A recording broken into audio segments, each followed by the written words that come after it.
여러분, 우리 기독교의 상징은 십자가지요. 아멘입니까? 여러분, 우리 교회의 상징은 십자가지요. 아멘입니까? 그렇습니다. 이토록 우리의 상징이 되는 이 십자가. 그런데 이 귀중한 십자가임에도 불구하고 사실은 우리는 십자가에 대해서 아는 게 없습니다. 우리는 진정한 십자가의 무게조차도 한번 경험해 보지를 못했습니다. 물론 예수님께서 못 박히신 그 십자가의 못의 고통이나 예수님께서 당하신 그 엄청난 저주와 그 엄청난 고난을 우리는 하나도 경험해 보지를 못했습니다. 그리고 신학적으로도 십자가 신학은 없습니다. 그래서 우리는 십자가를 체험해 본 경험은커녕 십자가에 대한 기본적인 지식조차도 우리는 사실은 잘 알고 있지 못하는 것이 우리의 현실이죠. 그래서 우리는 최소한 이 귀한 십자가의 기본적인 지식만큼이라도 우리는 사실은 알고 있어야 돼요. 원래 십자가의 기원은 그 옛날 헬라 제국에서부터 시작이 돼요. 고대에 네 왕국이 있었습니다. 고대 4대 제국이 있었어요. 아수르 제국, 그 다음에 페르시아 제국, 그 다음에 헬라 제국, 그리고 로마 제국이 있었습니다. 그런데 이 제국들은요, 다른 나라들을 점령하여서 영토를 넓혀 나가고 자기의 세력을 확대해 나갔어요. 그러다 보니까 그 나라, 그 제국을 다스리는 황제들은 두 가지의 큰 어려움을 항상 겪었는데, 첫 번째는 내부적으로 사회 질서를 유지하는 일이 참 어려웠어요. 그리고 두 번째로는 그들이 점령한 식민지들을 굴복시키는 일이 참 어려웠습니다. 그래서 이 황제들은 어떻게 하면 이 두 가지 문제를 해결할 수 있을까 항상 연구했는데, 그 연구 결과 헬라 시대에 와서 이 두 가지 문제를 해결할 수 있는 최상의 해결책을 찾게 된 것이죠. 그것이 바로 십자가였어요. 십자가는 인간이 당할 수 있는 가장 처참하고 고통스러우며 사람들에게 공포를 주는 처형 방식이었어요. 그래서 사회 질서를 어지럽히는 흉악범들을 이 십자가로 처형시키면 모든 사람들이 공포에 떨며 사회 질서가 유지되었고, 식민지 백성들이 황제에게 반역할 때에 십자가 처형을 시키면 사람들은 그 공포에 두려워 떨며 그 황제에게 굴복하게 되는 일이 일어났기 때문에 이 십자가는 헬라 시대 이후에 최악의 처형 방식으로 사용됐던 거예요.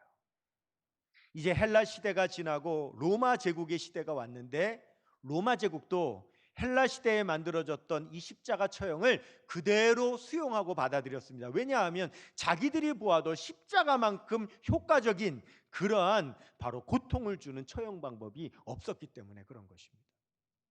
이 로마 제국도 오직 사회 질서를 혼란케 하는 흉악범이나 로마 황제에게 반역하는 식민지 백성들에게만 십자가 처형을 내렸어요.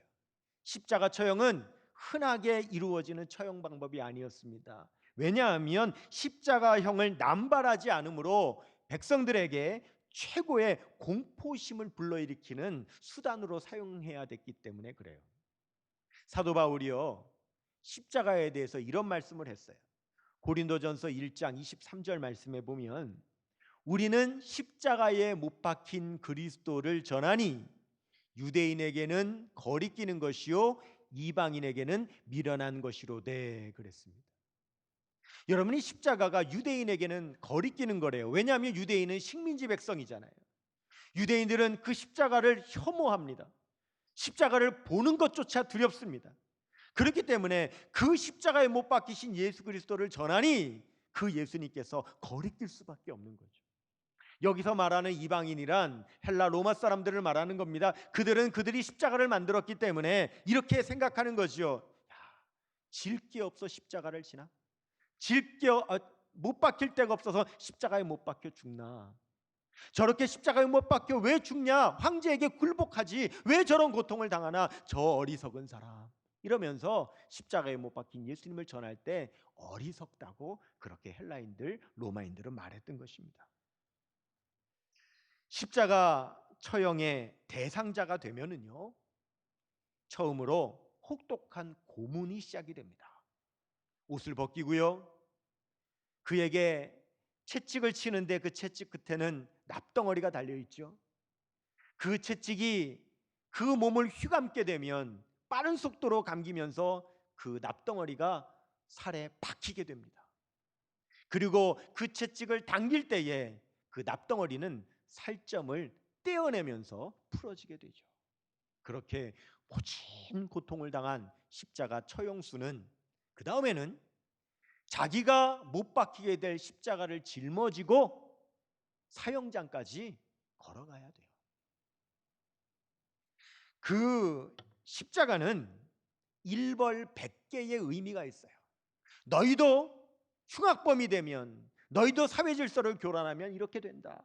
너희도 황제에게 반역하면 이렇게 된다라고 하는 것을 모든 백성들에게 보여주는 일벌백계의 의미가 있기 때문에 반드시 십자가를 지고 가는 처형수는요, 도시 중간의 도로를 가로질러서 모든 사람들에게 보여지면서 그렇게 십자가를 지고 가야 돼요. 그리고 십자가를 지고 간다라고 하는 것은 이런 의미가 있죠. 이제부터는 제가 황제에게 굴복하겠습니다. 이제부터는 황제의 모든 권세에 복종하겠습니다 라고 하는 굴복의 의미로 십자가를 지고 가게 돼 있어요.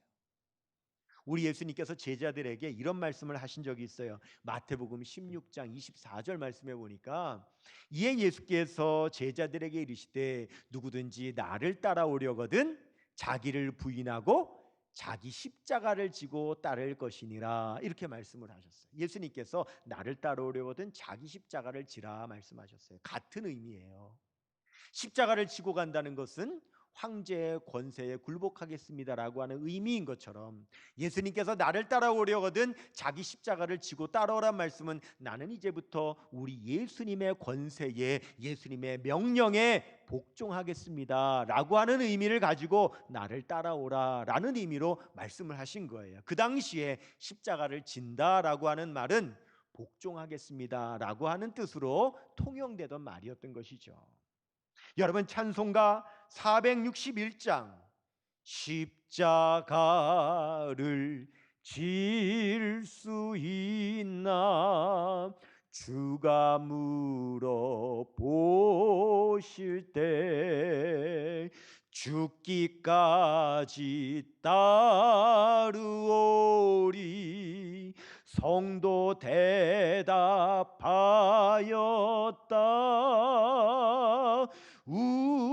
우리의 심령 주의 것이니 주님의 형상 만드소서. 주인도 따라 살아갈 동안, 그 다음 뭐죠? 사랑과 충성 늘 바치오리다.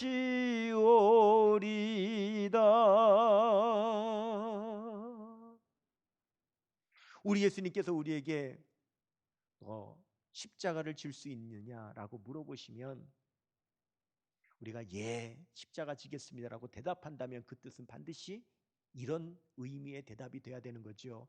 저는 예수님에게 철저하게 굴복하겠습니다. 저는 예수님의 말씀에 철저하게 순종하겠습니다.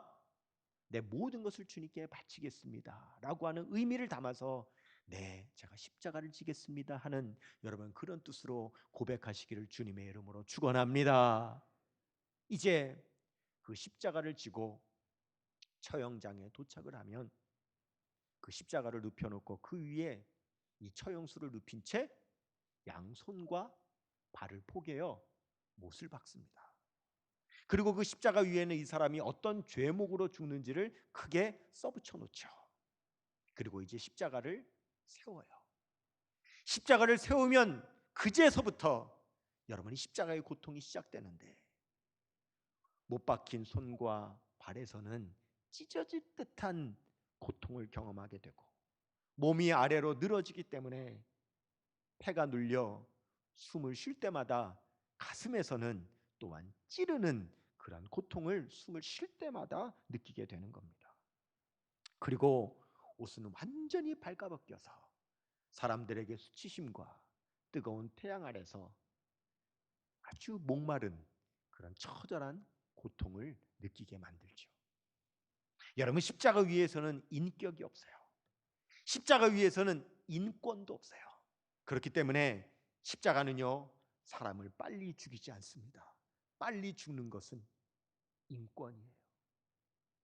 할 수 있는 한 오랫동안, 할 수 있는 한 고통스럽게 그 사람을 천천히 죽어가게 만들므로 인하여 그 십자가를 바라보는 식민지 백성들이 오랫동안 공포심을 느낄 수 있도록 그렇게 조장하는 것이 바로 십자가입니다. 그러므로 예수님께서 그렇게 십자가 위에서 죽으셨을 때 이렇게 말하죠. 예수님께서 저주를 받으셨다. 십자가에 못 박혀 죽은 죄수는요, 절대 일반 무덤에 장사하는 법이 없습니다.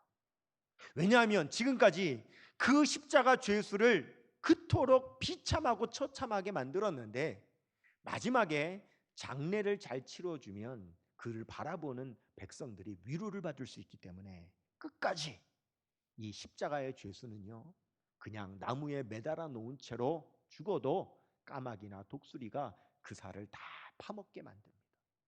특별히 유대인들의 무덤은 동굴 무덤이잖아요.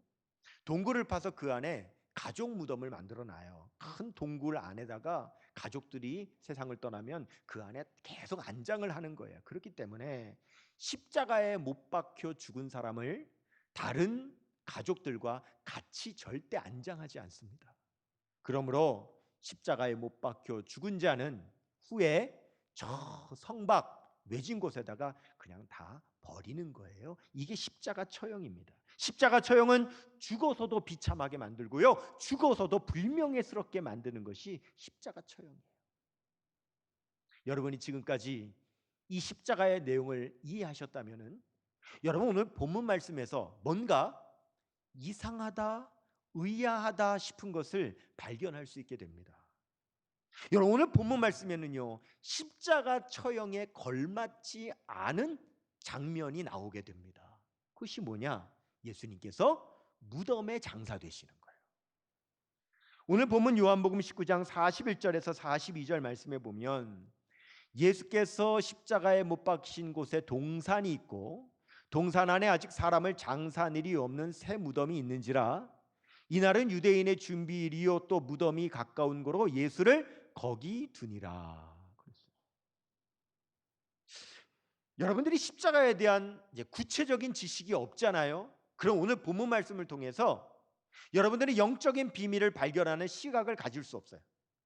하지만 여러분들이 십자가에 대한 지식이 있으면 영적인 눈이 열려져서 오늘 본문 말씀에 이상한데? 오늘 본문 말씀에 특이한 내용이 있는데? 하면서 하나님께서 감추어 놓으신 비밀을 발견할 영적인 시각을 갖게 돼요. 하나님은 이 하나님의 구원 계획을 이루시기 위해서 십자가에 하나하나의 과정 하나하나마다 하나님의 비밀을 담아 놓으셨고, 구약 성경을 통해서 하나님의 역사를, 이것이 다 하나님의 구원 계획임을 다 예언해 놓으셨어요. 예수님의 옷을 로마 군병들이 제비 뽑아 나누어 가질 때에도 이것은 하나님께서 계획하신 구원 계획의 일부라고 성경에 이미 예언되어 있는 것이고 그 예언이 응한 거라고 말씀하셨어요. 요한복음 19장 24절 말씀해 보니까 군인들이 서로 말하되 이것을 찢지 말고 누가 얻나 제비 뽑자 하니 이는 성경에 그들이 내 옷을 나누고 내 옷을 제비 뽑나이다 한 것을 응하게 하려 함이러라. 군인들은 이런 일을 하고 그랬어요. 또 예수님께서 십자가 위에서 목마르다고 하실 때에 그 목마르다고 하신 것도 하나님의 구원 계획 가운데에 이미 성경에 예언되어 있는 역사를 이루시기 위한 거라고 말씀하셨어요. 요한복음 19장 28절 말씀에 그 후에 예수께서 모든 일이 이미 이루어진 줄 아시고 성경을 응하게 하려 하사 이르시되 내가 목마르다 하시니 그랬어요.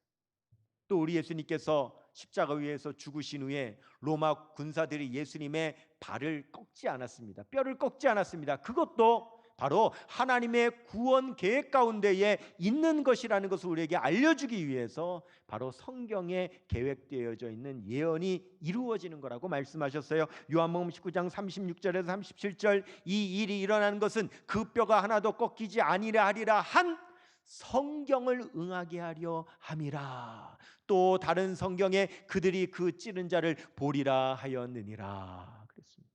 그렇다면 예수님께서 무덤에 장사되신 것도 하나님께서 우리를 구원하시기 위한 이 구원의 계획인 십자가 가운데 성경에 미리 예언된 사건일까요?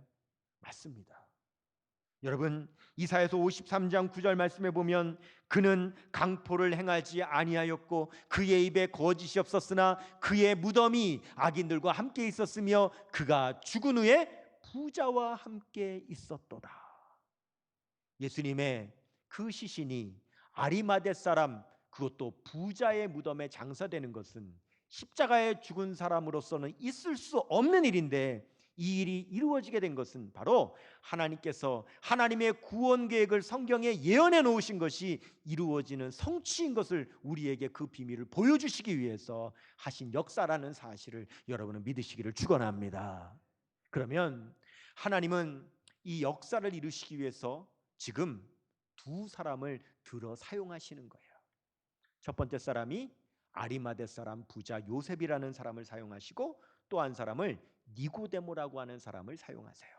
첫 번째 아리마대 사람 요셉에 대해서는 요한복음 19장 38절 말씀해 보니까 아리마대 사람 요셉은 예수의 제자이나 유대인이 두려워 그것을 숨기더니 이후에 빌라도에게 예수의 시체를 가져가기를 구하매 빌라도가 허락하는지라 이에 가서 예수의 시체를 가져가니라. 그렇게 나옵니다.